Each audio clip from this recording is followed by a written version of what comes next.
La crise sanitaire a poussé de nombreux parents à se tourner vers les prestataires de soutien scolaire proposant des cours à distance ou des exercices en ligne. Il s'agissait de pallier les carences de l'école à la maison et les dysfonctionnements du système informatique de l'éducation nationale. L'extension du crédit d'impôt sur l'emploi à domicile aux cours particuliers en ligne, qui a commencé en mars 2020, a aussi favorisé l'adhésion des familles aux cours privés à distance. Oui, mais voilà, malgré ce contexte a priori très favorable, le chiffre d'affaires des sociétés du soutien scolaire a chuté de plus de 10% en 2020, selon l'étude Xerfi Precepta. Il y a deux raisons principales. D'abord, les élèves et leurs parents restent très attachés aux cours en présentiel. Ensuite et surtout, les acteurs du soutien scolaire ont subi de plein fouet l'annulation des épreuves du baccalauréat et du brevet, ainsi que de plusieurs concours post-bac, ce qui a présenté un énorme manque à gagner pour eux. Au-delà de la concurrence du gré à gré, via notamment les annonces sur le site Le Bon Coin, la compétition monte d'un cran et se transforme dans le soutien scolaire. Des acteurs installés comme Academia, Complétude, Anacours ou le groupe Globe Educate et son enseigne Cours Legendre doivent faire face à l'arrivée de nouveaux entrants.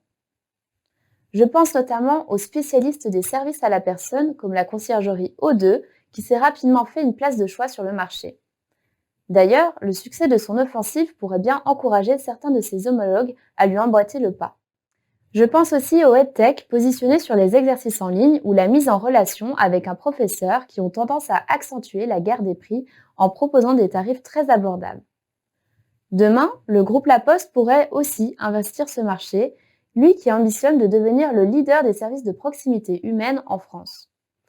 Enfin, n'oublions pas les pouvoirs publics qui proposent aussi des programmes de soutien scolaire, même si les publics visés peuvent être différents. Quels sont alors les leviers privilégiés par tous ces intervenants pour se développer? Premier levier, la stratégie de prix. C'est l'option retenue par Academia qui a revu ses prix à la baisse pour rendre son offre plus attractive et fidéliser la clientèle tout en digitalisant massivement son offre lors du premier confinement. D'ailleurs, 87% de ses élèves ont basculé sur la plateforme en ligne eLive à l'époque et 85% y sont restés par la suite. Un acteur du e-learning comme WeLucky est même allé encore plus loin en optant pour la gratuité dans une logique d'acquisition client et de course à la taille. Compte tenu des incertitudes sur la sortie de crise sanitaire, la digitalisation restera à court terme un investissement prioritaire pour tous.